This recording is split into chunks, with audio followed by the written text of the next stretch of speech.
प्रत्ययते।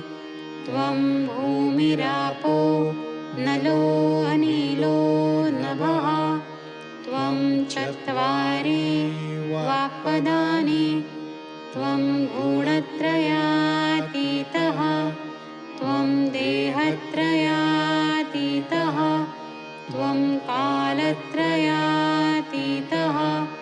त्वं मूलाधारस्थितोऽसि नित्यं। त्वं शक्तित्रयात्मकः। त्वां योगिनो ध्यायन्ति नित्यं।